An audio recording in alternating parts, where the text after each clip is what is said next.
Brujos y hechiceros, dos actitudes. Un ensayo de Luis Coronas Tejada, Universidad de Jaén. De acuerdo con el epígrafe de estas jornadas, voy a exponer las dos actitudes, brujería y hechicería, en la Edad Media y moderna, circunscribiéndome al espacio europeo y adelantándome a lo que voy a tratar. Puedo señalar que son dos claros y definidos espacios los que se demarcan. En la Europa del Sur predomina la hechicería, aun cuando aparezcan vestigios y acciones de tipo brujeril. En la Europa del Norte, a partir de la España húmeda e Italia septentrional, domina la brujería. Parece existir un determinismo geográfico. Si lo expuesto es cierto, correspondería la acción de los brujos y brujas a las regiones menos soleadas, las frecuentes brumas y espesos y densos bosques, mientras que las actividades de la hechicería se dan en las regiones luminosas, soleadas, los amplios horizontes de la Europa mediterránea. Caro Baroja distingue entre brujería y hechicería, magia maléfica que en la hechicería se presenta individual, distinta de la brujería que se manifiesta como culto colectivo. También hace otra distinción. La hechicería es activa, mercantil. La hechicería busca a sus clientes. La brujería es pasiva y como tal brujo o bruja comienza siendo definida por la sociedad que le rodea y es acusado o acusada por hacer daño a la comunidad, a una familia, a una persona determinada. El brujo o bruja termina por aceptar el papel que se le adjudican los vecinos. Sin embargo, hay algo fundamental que distingue la brujería de hechicería. En aquella el demonio es protagonista, en la hechicería solamente colaborador junto con los santos. Las palabras brujos y hechiceros toman el género femenino en la Europa medieval y moderna. El predominio de la mujer en las actividades de brujería y hechicería es tal que ha permitido que se hable más de brujas y hechiceras, como si los varones estuvieran ausentes en este fenómeno social. Otro caso se dan en los estudios de los antropólogos relativos a culturas extraeuropeas, en donde brujos y hechiceros responden a un tipo político-social bien determinado en tribus primitivas. Posiblemente esto también ocurriría en estadios primitivos europeos, como parece deducirse de las investigaciones de los prehistoriadores, y en este sentido se pueden recordar la figura de brujo de la cueva de Troyes-Ferrés. Fijémonos que en el Éxodo se dice: no dejarás con vida a la hechicera. En el Talmud se va más lejos y se dice que la mayoría de las mujeres son hechiceras, y Maimónides dice que en la mayoría de las operaciones mágicas se exige como obligado requisito que sean ejecutadas por mujeres. En 1529, Fray Martín de Castañeda, en 1529, explicaba en su libro Tratado muy sutil y bien fundado de las supersticiones y hechicerías: porque este fenómeno es casi exclusivo del sexo femenino. La brujería. En la brujería europea medieval y moderna, el demonio es figura clave y fundamental. Sin él no hay brujería. En el ocaso del Imperio Romano, San Agustín dudaba de la acción demoníaca y escribió que el hombre que hablaba o decía haber experimentado metamorfosis u otro cualquier hecho brujeril se debía a una situación especial de ensueño imaginativo, y así tomaban como hechos vividos acciones soñadas. El problema, tal como se presentaba a los tratadistas, era si el demonio podía actuar sobre los hombres como se manifestaba en la acción brujeril. Santo Tomás se mueve entre los dos polos. Por un lado, declara que la fe católica de forma explícita admite la acción del demonio. Por otro, quiere que se rechacen como fantasmagorías la presencia del demonio en pretendidas acciones mágicas. Pedro de Valencia, en su discurso acerca de los quentos de brujos y otra cosa tocante a la magia, se presenta incrédulo y expuso tres hipótesis. En la primera, consideraba que las reuniones eran orgías para satisfacer los más bajos instintos, a veces presidido por un hombre disfrazado de demonio. En la segunda, siguiendo a Alonso de Madrigal, obispo de Ávila, el famoso Tostado, considera que el sabbat es puro ensueño producido por drogas y explica los aquelarres como alucinaciones causadas por un ungüento que les producía placer, e incluso da una posible receta obtenida de cicuta, solano beleño y mandrágora. En la tercera hipótesis, Pedro de Valencia admitía con mucha reserva la acción del demonio, quien sería el que les provocaría los sueños. En el arte romántico aparece con frecuencia inusitada el demonio interviniendo en la vida humana. Gaya Nuño escribió: el escultor románico ha inventado a Satán, a sus diablos auxiliares, a los endemoniados y a otras más complejas especies de individualidades diabólicas. Es el románico francés donde se va a plasmar mejor que en España el prototipo demonio. En Sulac se revela su potencia demoníaca en figura de repelente monstruo cornudo y de patas de animal, cabeza pequeña, afilada y repulsiva.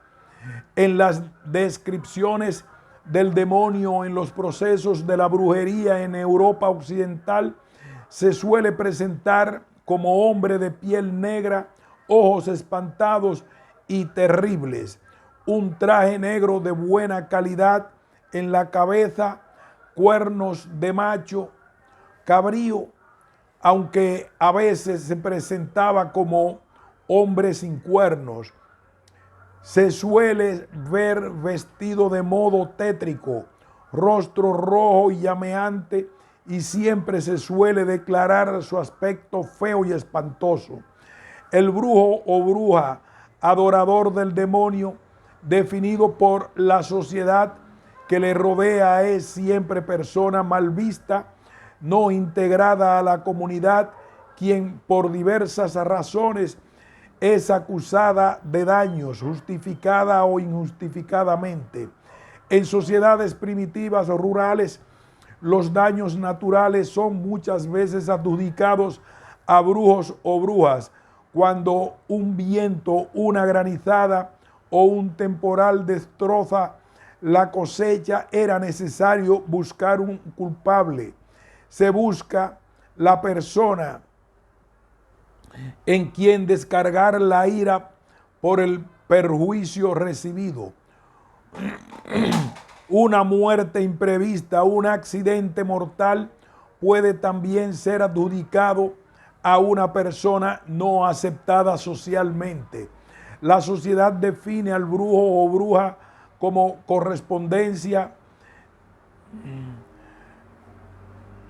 La sociedad define al brujo o bruja y como correspondencia llega a esta persona a asumir su papel. Podría ser esto así, pero también hay que reconocer que muchas veces no se busca a una persona, sino a una familia que queda ya infamada de practicar la brujería, y así aparecen sagas de brujas. Sin embargo, fueron Sprenger e Institor quienes en su Malus Maleficum expusieron, aprovechando experiencias de brujerías en Centroeuropa, todo el sistema brujeril. Aseguran la necesidad de aceptar la acción de las maléficas, colaborando con el demonio, que es el protagonista. En el Maleus se presentan demonios, incubos y súcubos, y así vemos la tendencia sexual en la acción brujeril, a la vez que se presentan como sectas en las que el Señor es el demonio al que se someten. Los procesos bajo medievales de brujería vienen a tener todos los ingredientes propios que van a aparecer en siglos posteriores. En el siglo XVI, la brujería en Europa está ya conformada, según se puede ver en los procesos más ruidosos y por las persecuciones bien programadas. La idea de secta, que es medieval y va a mantenerse en los primeros tiempos de la Edad Moderna. Hengen estudia el proceso de 1610 ante el Tribunal de la Inquisición de Logroño, y en él los inquisidores promueven y consiguen que acepten la idea de secta en la que se rendía culto al dios cornudo, el demonio, a quien los brujos llaman Señor. En el proceso aparece todo un culto en el aquelarre, con ritos de iniciación y con declaración de ritos de fecundidad mediante acto carnal con el demonio. Se hacían venenos, polvos y ungüentos.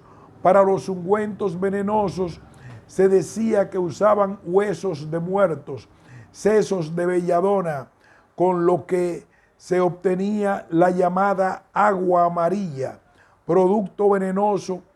Para los polvos se usaban sabandijas, caracoles, etc. Hay la idea de que eran precisas 13 personas para formar un conventículo o secta, pero las detenciones del Tribunal de Logroño rompe con el número, pues los más activos fueron 27 y siempre se mantuvo como toda una única secta. La brujería se ha presentado a veces como una religión a la inversa, otras como una religión diferente. En Europa occidental se presenta como el culto al demonio, que se manifiesta frecuentemente en figura de macho cabrío.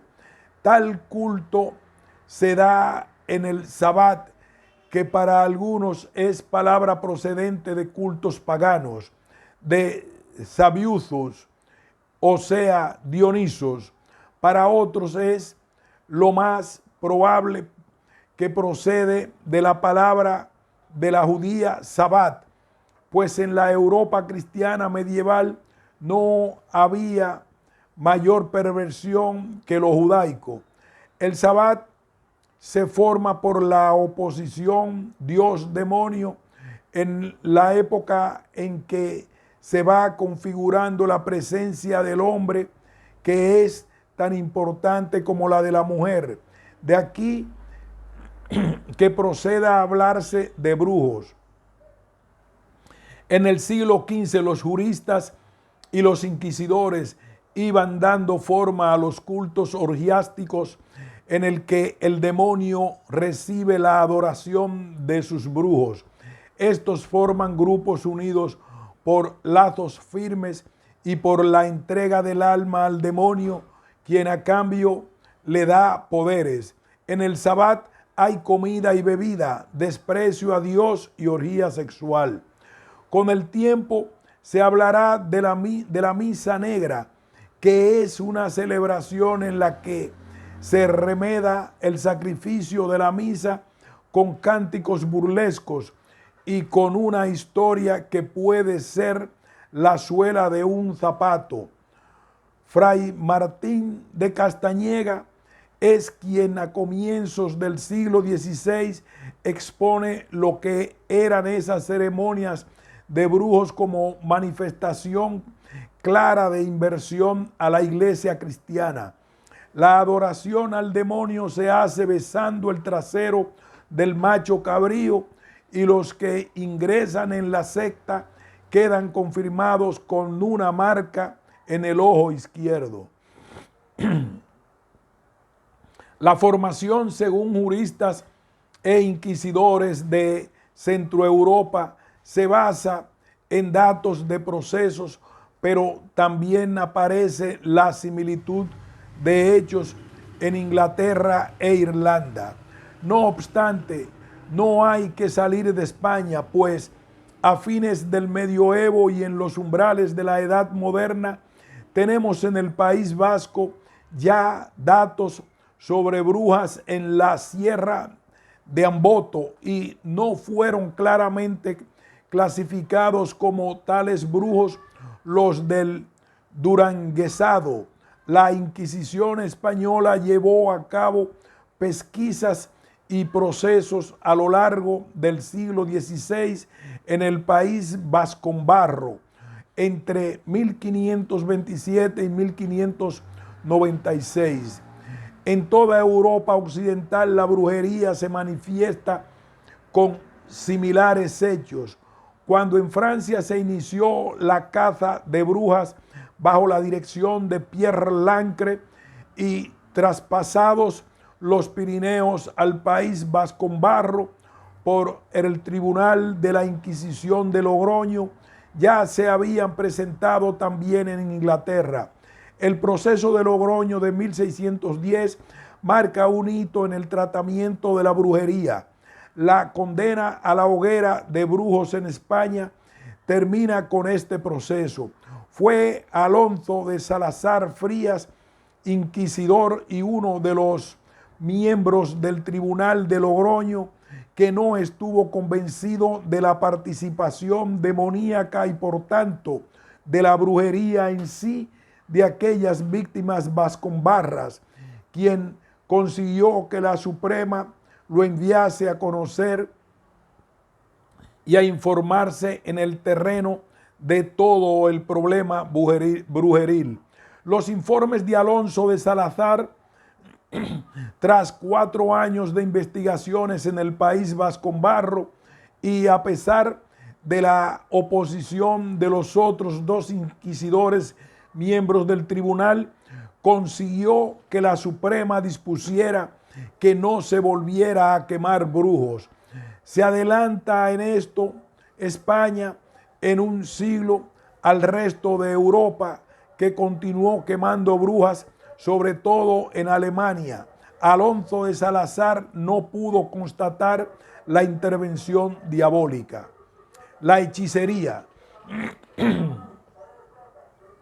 El papel de la hechicería en el sur tuvo y se ha tenido siempre una connotación clara de composición erótica, aunque algunas hechiceras se dedicaran a la curación o a descubrir cosas desconocidas, siempre se las ha tenido fundamentalmente por servidoras de Eros y se presentan como agentes del placer, pero sobre todo proporcionadoras de una ilusión amatoria. Entre lo medieval y lo moderno apenas hay diferencia. En el umbral de la edad moderna tenemos la hechicera, alcahueta y otras profesiones conjuntadas perfectamente en el personaje de Celestina. Fernando de Rojas pretendió posiblemente dibujar una hechicera clásica al modo de las de Ovidio, pero muy bien podía haberse inspirado en la hechicería bajo medieval.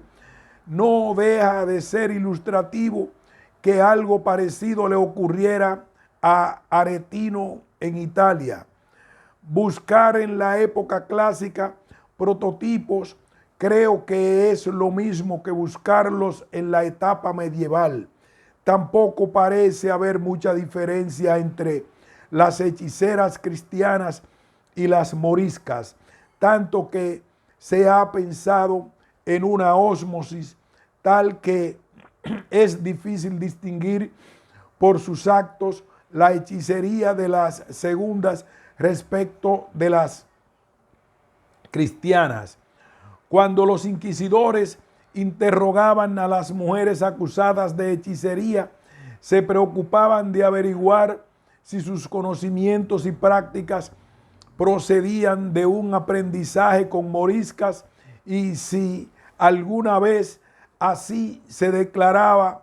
En otras muchas no era necesaria la información morisca para las prácticas hechiceriles de las cristianas. María Elena Sánchez Ortega ha escrito que el amor parece constituir el elemento fundamental de la vida cotidiana femenina desde la más remota antigüedad. Una auténtica observación a juzgar por determinadas fuentes. Y una de esas fuentes era la documentación inquisitorial. Muchas mujeres preocupadas por cuestiones del corazón, casadas, viudas, solteras, ricas, pobres, de todas las edades y condiciones, aparecen en los legajos que se conservan de la Inquisición, unas por haber llevado a cabo prácticas de hechicerías como tales hechiceras de la Inquisición, unas por haber llevado a cabo prácticas de hechicerías como tales hechiceras, otras como clientes de aquellas. Las hechiceras tienen la profesión de ayudar a personas con problemas sentimentales y en esa documentación las hechiceras tienen su clientela entre mujeres que las buscan para resolver sus problemas y a veces son las clientes quienes denuncian al santo oficio. La hechicería es profesión en cuanto que se cobra por el servicio, aunque algunas veces haya intrusas que creían conocer o conocían las prácticas hechiceriles y lo hacían sin afán de lucro, solo por ayudar a alguna amiga o vecina o por resolver su propio problema. El repertorio que utilizan las hechiceras para ejercer la profesión es variadísimo, pero de antemano hay que señalar que las fórmulas, oraciones y conjuros son delatores de la credulidad de la cliente y de la ignorancia y perspicacia de la hechicera. En primer lugar, hay que reconocer que para dar al acto hechiceril relieve se utiliza un verdadero ritual que no es más que una burda imitación de actos religiosos. Es una mezcla entre lo profano y religioso. La hechicera quiere mostrar la fuerza de su acción por medio de actitudes, gestos, oraciones musitadas, manos que pasan, etc. Las hechiceras en nuestra Europa occidental recurren a santos y santas mágicas, entre las que se destacan Santa Marta, San Cebrián, San Jorge, San Antonio, San Amador, Santa Inés, Santa Elena, San Silvestre, sin olvidar a Dios Padre, Hijo y Espíritu Santo y a la Virgen María. Las hechiceras invocan a Dios y a los santos sin preocuparse de qué están solicitando, la mayoría de las veces favores pecaminosos o pecados. No solo las hechiceras actúan con palabras, gestos y actitudes, sino que necesitan para obtener el objetivo que se proponen diferentes objetos, unas veces sagrados como un trozo de ara que se molía y se vertía en vino, pues el ara se le consideraba que tenía maravillosas propiedades por haber estado en contacto con lo más sagrado en la misa. Por otra parte, las hechiceras suelen utilizar mucho las velas, el candil, trabajando en la oscuridad para dar a su acción un carácter más misterioso. Las oraciones así parecían tener mayor efectividad y se buscaba siempre en los gestos que hubiera cierta similitud con la celebración de la misa.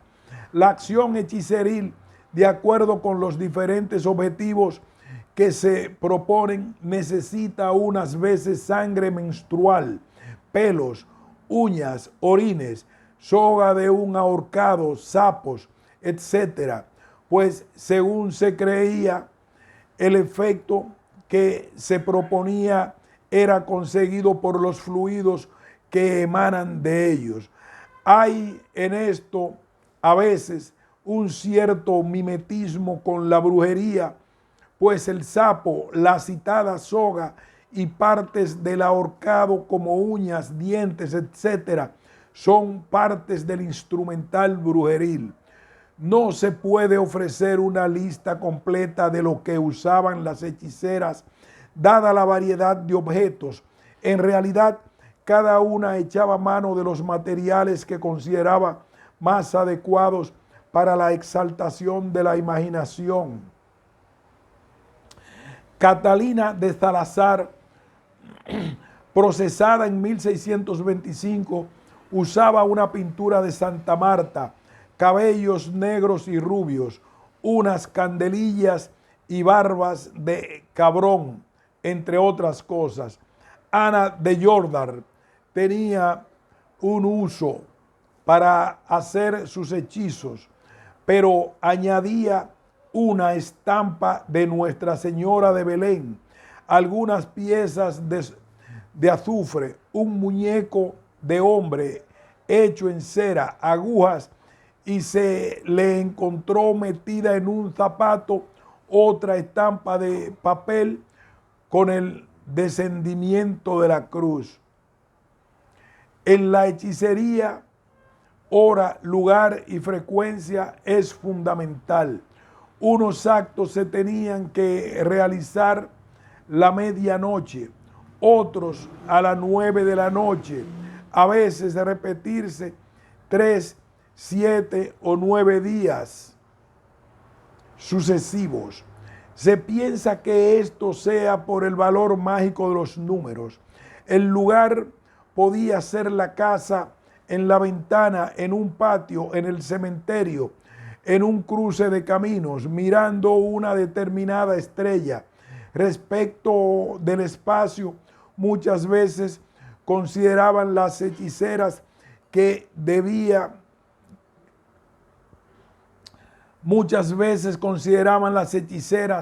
que había que acortarlo mediante lo que se llamaba cerco, que se marcaba con una cuerda y a la vez que se extendían iban pronunciando oraciones ininteligibles o se señalaba el espacio en el suelo con un cuchillo. A tal cerco en ocasiones se rodeaba de candelillas. Terminada la retahíla de oraciones, ante la poca confianza de lo sagrado y religioso, o para asegurar más el éxito de la operación, la hechicera recurría también al demonio, pero a este se le presenta como un colaborador. Son invocaciones a Satanás, Lucifer, Barrabás, el diablo cojuelo, a quien se le suplica y se le da órdenes. La hechicería no se dedicaba solamente con fines amatorios, aunque fuera lo más frecuente, pues también practicaban para conseguir la salud de la cliente y para conocer o localizar lo desconocido o perdido. Para todas esas finalidades, la hechicera, dentro de una gran variedad, usaban los conjuros.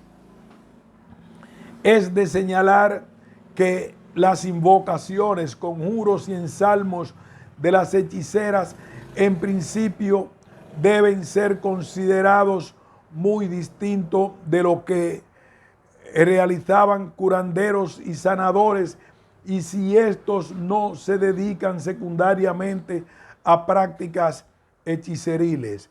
Lo más conocido son los conjuros amatorios, porque aparecen con mucha frecuencia en la documentación inquisitorial.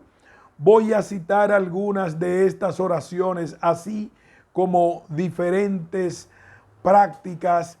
La oración más divulgada con distintas versiones es la dedicada a Santa Marta.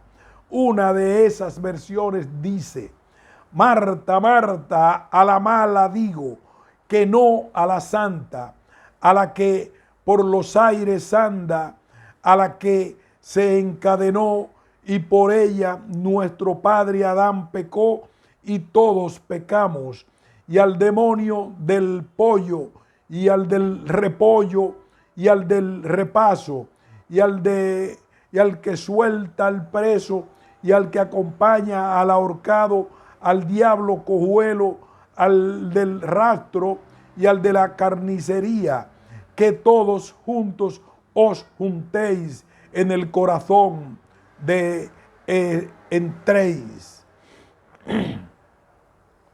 La oración de San Cebrián se iniciaba así: Señor San Cebrián, que echasteis la suerte en el mar, si buenas las echasteis, mejor las sacasteis por vuestra santidad. Conjuro para dominar demonios, son numerosos, entre ellos citemos dos. Conjúrote, Barrabás, con Dios y con Santa María, con San Pedro y con San Pablo. Ven, ven, Satanás y Barrabás. Otro era: yo te conjuro con el tizón y por el carbón, y por cuantos diablos con él son, y por el diablo cojuelo, que me traigas a fulano. Junto con conjuros, la hechicera usaban habas para hacer un ejercicio muy generalizado con el que se trataba de conocer el estado de ánimo del ser amado. Se tomaban 12 habas, 6 descortezadas, las otras con coronilla. Si al extenderlas se acercaban las de coronilla a las descortezadas, era muestra de que existía amor. En la Inglaterra hubo brujas que utilizaban habas con fines dañinos, como se vio en el juicio contra las brujas de Chelmsford en 1556. También las hechiceras pretendían averiguar el amor de otras personas echando sal en la lumbre de un alambique a la vez que se conjuraba a Satanás para que lo manifestara.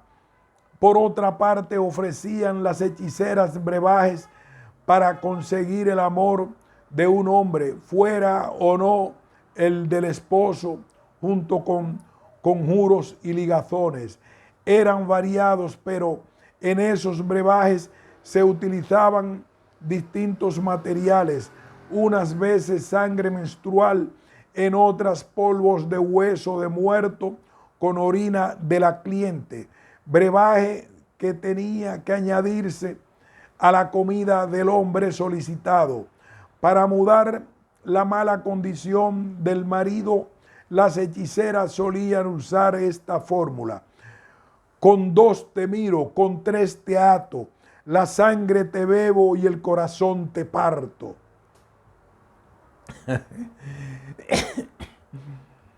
Y si se trataba de evitar el maltrato del marido, o al menos templarlo, se decía: con 2 te miro, con 5 te ligo, tan humilde estés tu enemigo como Jesucristo fue al madero. Para averiguar paradero de personas o para averiguar si aún estaban vivas, había variedad de prácticas hechiceriles, entre ellas: A. Con orinal. Se ponía agua en él y se la bendecía con estas palabras: Dios Padre que estás en el cielo. Para averiguar el paradero de personas o para averiguar si aún estaban vivas, había variedad de prácticas hechiceriles, entre ellas: A. Con orinal. Se ponía agua en él y se la bendecía con estas palabras: Dios Padre que estás en el cielo, mandado y el ángel San Gabriel a la Virgen saludando, Santa María consintiendo y el Espíritu Santo viviendo. Después de estas palabras se ordenaba que se pudiera ver en el orinal la persona reclamada. B. Con limón, que consistía tener pintado con zumo de limón en un papel la figura de un hombre, dibujo que aparecía al sumergirlo en el agua, con lo que confirmaba la hechicera que se encontraba viva la persona reclamada. C. La redoma usada según tradición por el marqués de Villena es utensilio de muchas hechiceras, en la que declaraban que se veían las personas o las que se deseaban. Ficticia brujería en el sur. He dicho que en el sur no aparecía brujería, tan solo hechicería, pero de todos es conocido el proceso de las brujas de Montilla, las camachas, las que salieron en el auto de fe de diciembre de 1572. Es cierto que 2 de ellas declararon que tenían un demonio familiar y todas habían ofrecido prendas al demonio. Una de ellas, Catalina, fue desnuda al cementerio para ofrecerse como sierva al diablo. También Leonor había ofrecido un miembro de su cuerpo al demonio. Isabel había dado como señal al demonio una torcida y unas trenzaderas de su cabello, e incluso Catalina y Leonor poseían sendos alfileres que habían estado en el infierno. Hay muchos datos en el proceso que parecen indicar brujería, como ofrendas y prendas al demonio, pero el conjuro de sus actividades, conjuros, oraciones y cercos son propios de la hechicería y como tal aun cuando sean denominadas brujas de Montilla, la Inquisición las trató como hechiceras, condenándolas a azotes, destierro y vergüenza pública. También hubo otro proceso en Córdoba de embrujamiento. Fue acusada Inés de Cabeza por doña Inés de Venegas. Los inquisidores vieron por las declaraciones de esta que tenía una mente enfermiza, que alucinaba, veía lo que no había y sueña con espantosas pretensiones del demonio. El proceso terminó con la absolución de la acusada. Hasta ahora siempre hemos expuesto hechiceras, pero también por el sur de vez en cuando aparecía algún hombre aficionado a la astrología, como el sacerdote Francisco de Villar o el licenciado Alberto Mejorada, o incluso alguno dedicado a obtener dinero de las mujeres, como hacía un alfarero de Úbeda, que según declaró ante la Inquisición, había tenido un demonio familiar durante 3 años, que lo había comprado en Roma a un judío. Hizo, según declaró, un vuelo a mulas a Aviñón, con escala en el viaje de ida en Zaragoza. En la ciudad francesa solo tuvo tiempo de oír un concierto de música. Las mulas que lo llevaron eran, según declaró, demonios. Este hecho nos recuerda el vuelo de un rabino, según Ibn Hazán, así como de otro hechicero que también voló a Roma, Juan de Bargota. Y aunque los vuelos estaban muy unidos a la brujería, no fue el alfarero considerado brujo. El proceso de los brujos de Zungarramurdi tuvo su repercusión en Rute, en donde la Inquisición tuvo que ver con la imaginada secta brujeril, según exponía la acusada María Jiménez. Esta secta brujeril se presentaba con todas las características: vuelos, ungüentos, demonios, secta con músico. De tal modo que hay que pensar que la tal María Jiménez lo que hace es relatar, acusando a otras personas de la localidad de pertenecer a una secta, con todos los delitos propios de la brujería, según habría oído de los relatos que se extendieron por todas partes del proceso de Logroño.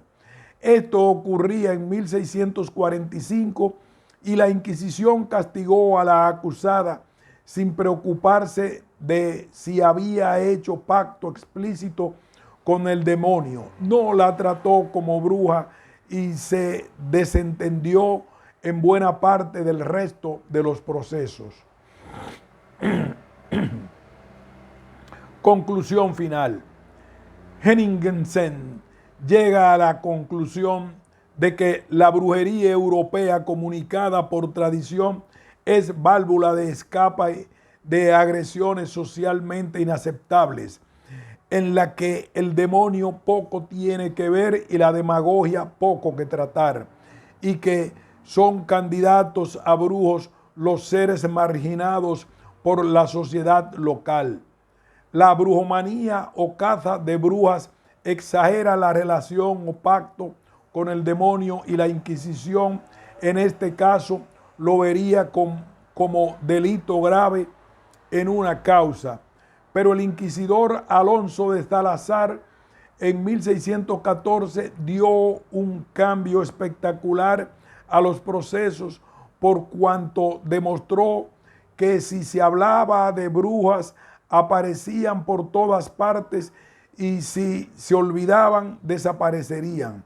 Cuando la sociedad española vio que la Inquisición suprimía la hoguera para los brujos, quiso llevar los casos a los tribunales civiles, por lo que se vio aquella en la necesidad de recordar a estos que la brujería era delito de la jurisdicción inquisitorial.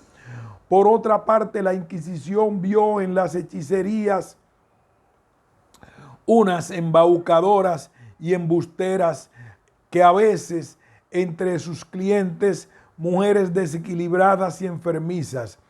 En alguna causa los inquisidores no se recatan de manifestar tanto en el texto como en el margen del documento la condición de embusteras o embaucadoras. Las acusaciones de hechicería y los hechos probados muestran la credulidad popular, las supersticiones, las devociones desviadas. Los inquisidores no llegaron nunca a la hechicería a detectar un verdadero culto al demonio, aunque en las acusaciones se hable de pacto con Satanás. María Palacios escribió que las hechiceras no eran más que pobres mujeres deseosas de sobrevivir, aunque fuera a costa de la credulidad ajena, deseosas de amar y de ser amadas, de escapar de la marginalidad o que las situaba la misericordia. La orfandad, la viudez, la enfermedad o el propio desamparo de la condición femenina en una época en que la mujer con gran frecuencia no podía aspirar a una plena inserción social si no se cobijaba a la sombra de un varón. Fin de este interesantísimo ensayo.